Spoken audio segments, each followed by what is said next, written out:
Hi, Robin. So I was really interested in your interviews, and I read some of your articles, so it's not new to me. And I was wondering, since Jérôme spoke of different national contexts, do you see any national patterns in the way events are restless, or is it the way you are working on the never ending of events is universal, or do you think this relationship to events and to this relation to space is nationally framed? Like, I don't know, all the empirical examples you take in your book, but are they all about the US, or are they also about other national contexts? And what do you do of this national scale in your approach of events? Okay, and another, Jérôme? If I can add my own question, Robin. The point is, I would like to know if you make some connection between your actual work on event and your previous research about commemoration and memorials. What kind of link do you see between memorials and your theory of restlessness of events? So in terms of the national focus or national examples, I'm in some ways I'm less interested in the nation as a theoretical framing concept, and more interested in the ways in which different kinds of aspects of events were highlighted or illuminated best by particular events, historical events, or mythological events. And so in the book, I do actually develop some kind of an analysis of two French events, the French Revolution and the Paris Commune. And in those cases, I'm using those events as exemplars of events that do or do not actually successfully take shape. And part of the argument is that the Paris Commune ends up being a kind of quasi-event or a proto-event because of the ways in which it remains undecidable, the degree to which it was an urban phenomenon, the degree to which it was a social revolution, the degree to which it was a neighborhood phenomenon, or the degree to which it was rural versus urban. And so or a socialist, a proto-socialist revolution, as Marx and Engels would have had it. So, again, the book is a kind of attempt to follow events through their breaking out from the ground, their rupturing, their taking shape, they're mobilizing, and then the ways in which they get or don't get tamped down and sedimented. Another event in the book is one that's actually mythological but connected to a historical process of working class. The development of a working class consciousness in Italy. It's an analysis of a painting, Quarto Stato, by Pellizza da Volpedo. It's a very famous painting of workers, actually, agricultural workers marching toward some kind of confrontation with the signore, and it's a painting that's been used in many, many ways, and it lives its life still today in May Day celebrations in Italy, in banners that are put up by unions and so forth. And it was used very specifically in a referendum campaign in Italy in 1981 that featured two referenda on abortion. And what was fascinating about it was that the painting is edited, cropped, and cropped in one way by forces, conservative Catholic Church affiliated forces that wanted to restrict abortion. And then another way of cropping the painting was used by the forces on the left, the socialists and communists at the time, who wanted to keep abortion legal. And so part of the way in which I'm trying to understand the forms that events take is, to what extent are events susceptible to particular kinds of formations and what forms are available to particular events as they get codified. For example, the portrait in the French Revolution, right? The portrait previously was only of the king, and then, all 1,500 deputies, of the national deputies got their individual portraits. So portraiture as a genre, as a form, makes itself available to certain kinds of events. So I would say I'm looking at events at that more granular level, trying to understand how they're built up from the ground, using the available forms and genres, and then, yes, they do get nationally or culturally nationally inflected, but that has to do with the kinds of ways in which they're shaped by these formations that are either legitimated or delegitimated. So I hope that begins to answer some of your question. Jerome, your question about what connection does this have to my previous work on commemoration, and particularly the Vietnam Veterans Memorial work. Yes, it has a direct connection, but it's a polemical connection. It's a polemic against myself, and the polemic was that I began to feel like for sociology, the field of collective memory was a way of smuggling or sneaking events into sociology that as a discipline, at least in the United States, has been agnostic on events and more interested in the longue durée or structures or institutions, longitudinal analysis. And that this focus on collective memory often ended up looking at memorials and monuments and doing so in such a way as to accept the ontological claim of memorials that they are representing the past. The event is finished, and now the memorial is somehow or other representing it or commemorating it. And so it creates a disjuncture between the actual event and the memorial. And so my polemical, as Mathieu referred to earlier, against myself in participating in this collective memory project is to say these memorials are parts of the events themselves. They carry the event forward, and that you cannot locate events outside of the forms that they take, and that includes memorials. It's a question for the three of you, in fact, but it's related to the fact that these events are becoming kind of commonplace recently. They are not anymore, in a way, they're becoming long time. I mean, you can start doing a long time research in a way on at least the 15 last years, as we see when you go back to Madrid or to London, or I mean, you can in fact work on time now, and also now it takes a different, of course, a different place in our minds and in the way we react to them, because they're becoming commonplace. So are you, in a way, kind of meeting that question of terrorism becoming mundane or something like that, or like everyday life in your research? I mean, is it something you're taking into consideration now? For me, I think your question is refer also to the legitimacy of the object. Because when I was doing my PhD on this subject, so on the reaction to September 11, Madrid and London terrorist attacks, that work seems to be very strange for some of my colleagues. Why working on terrorist attacks? What is that's not commonplace for sociologists. And maybe what we are experiencing in European societies and in the world, in fact, actually, maybe is what we can see also with the work of Robin about events and this new preoccupation, in fact, for sociologists for events, its reaction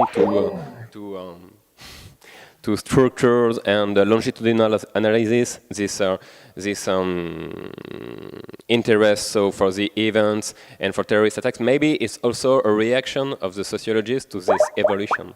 Actually, your question was raised particularly about Paris, since in the same year we had 2 huge attacks.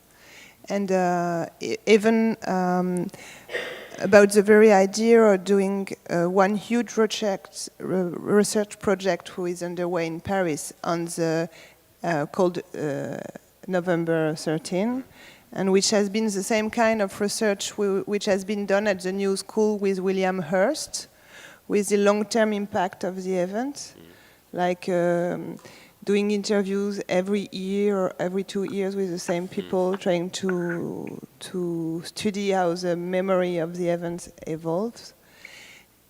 And one of the points was, is it meaningful to do it since we already had 2 events in the same year? And if we have attacks every 6 months, which one are we going to study the impact of?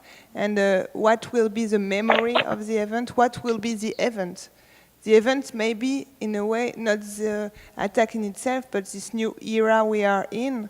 The fact that maybe not mundane, but like customary situations. So I think this is a very important, even methodological and ethical issue in the way we decide the limits of the object of research. Maybe we will have a kind of sociology of the conformism linked to the terrorist attack one day. I was very interested in your presentation and the way you introduced this the city and the urban embedding of the event as meaningful and as a setting a certain boundary between the one who are affected and the one who are not, or not on the same level or the same way. And that's very interesting. Of course, it reminds me the definition of a public in John Dewey's terms, and I know that you're a specialist of Dewey. You translated some of his work. So that was interesting, and also the fact that actually this spatial and territorial configuration of the event is crossed by other distinction between the most and the less affected, which have to do with this community of condition, as you said. So there are spatial, there is a spatial or territorial dimension. There is a sort of a pragmatic dimension. Do you take the public transportation or not? And there also we could say a moral distinction between people who drink alcohol in sidewalk cafes or not. And I was wondering, you know, on a strategic level, and now I'm trying to speak on the ISIS perspective, and forgive me for this. It's a very hard experience to do, but is it better, or in their terms, is it more efficient, more striking, and more, you know, does it have more lasting and devastating effects to attack places where everybody is concerned, like, you know, airports,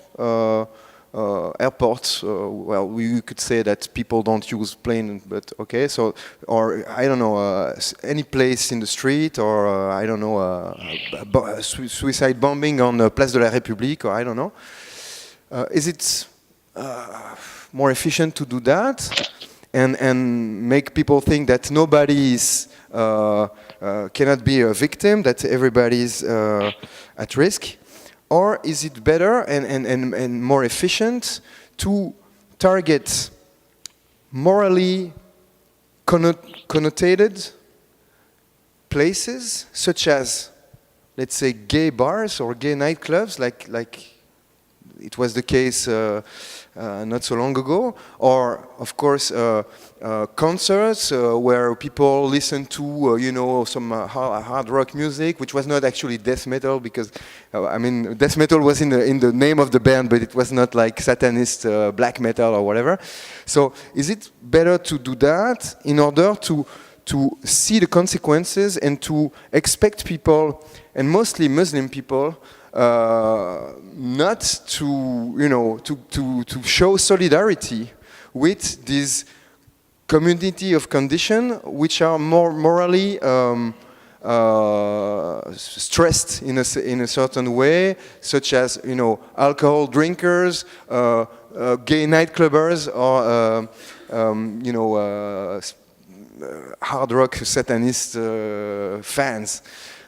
And to try to insist and to stress the moral cleavage between the targeted public and this population, this Muslim population that many expect not to be as solidar as we would want. And I think it was obvious for me in the reaction, and I mean in the mediated or mediatized reaction after the shooting in the gay nightclub. It's, I think, very difficult, and it was hard for people, for Muslim people, to show publicly their solidarity in this situation, or to name, I don't know, this homophobic attack, for instance, So I don't know. Maybe, of course, I didn't watch a lot of, and I didn't study it, and I didn't conduct an inquiry on this. And this is true for all the things that I've said tonight. We're not experts here. We try to understand it better, and that's why we invited the experts and specialists on this. So we're just trying to have our common sense explanation on this. And so what's your, maybe Jérôme to start? La plupart des spécialistes du terrorisme s'accordent, c'est qu'il y a une rupture avec le 11 septembre, qui est que l'acte terroriste n'est annoncé par rien et ne s'inscrit dans aucun contexte connu. Et du coup, la charge de l'interprétation de l'événement revient à ceux qui en sont frappés. Et on retrouve ça dans tous les attentats qu'a connus l'Occident depuis. Parce que ce qui est certain, c'est que le but des terroristes, c'est de produire des divisions, des débats dans la société qui est frappée, la mettre en état de guerre civile. Et en fait, si on regarde, à chaque fois qu'il y a un attentat, il y a des débats pour savoir si les attentats sont ciblés ou pas. Et les débats au sein de la société sur pourquoi est-ce que tel ou tel endroit est ciblé fait partie de l'effet de l'attentat. Tu as un débat après le 11 septembre sur est-ce que c'est l'humanité tout entière qui est visée parce qu'on vise New York, ou est-ce que c'est les États-Unis parce qu'on vise aussi le Pentagone et probablement la Maison Blanche. Tu as un débat en janvier 2015 à Paris, ça paraît évident, on cible des journalistes, on cible l'hypercachère. Mais du coup, la réaction à l'attentat paraît bizarre, parce qu'on dit en fait on cible des policiers, des juifs, des journalistes, donc c'est pas un attentat aveugle. Le 13 novembre, on dit là c'est un attentat aveugle, on vise tout le monde. Mais d'autres disent non, on vise des jeunes d'un quartier spécifique à Paris qui sortent, qui s'amusent, donc c'est une jeunesse hédoniste, cosmopolite, et donc il y a encore un débat sur que veulent les terroristes, qui est vraiment visé, etc. Et c'est pareil quand une boîte gay est visée. Clairement, il y a un geste homophobe. Bon. Mais du coup, il y a une interprétation pour dire est-ce que c'est une attaque contre les États-Unis à nouveau ou uniquement contre les homosexuels du monde entier. Bon. Et donc ces débats permanents font du mal, en fait, alimentent leur... Et à mon sens, ce qui est clair, c'est que même si ces attaques peuvent être tout à fait vécues immédiatement comme des actes de guerre, quand on tire à la Kalachnikov sur les terrasses de café dans une boîte de nuit, c'est des scènes de guerre. Ce qui est certain, c'est qu'ils ne sont pas du tout vécus comme pouvaient l'être des déclarations de guerre, le début de la Première Guerre mondiale ou de la Seconde Guerre mondiale, pour une raison simple, qui est que si on parle des sociétés européennes sur lesquelles j'ai travaillé, dans la plupart des sociétés européennes, il n'y a plus de conscription. Quand la France entre en guerre, toutes les familles françaises se sentent automatiquement concernées, quelle que soit la raison pour laquelle la France entre en guerre, parce qu'ils savent que tous les hommes en âge de combattre, jeunes et moins jeunes, vont partir, que toutes les familles sont potentiellement concernées, affectées par l'entrée en guerre. Aujourd'hui, les représailles militaires aux attentats, elles engagent l'armée de métier, les professionnels, donc ça concerne ces familles-là. Et après, la relation de chaque simple citoyen à l'événement, et ben du coup elle tient à autre chose.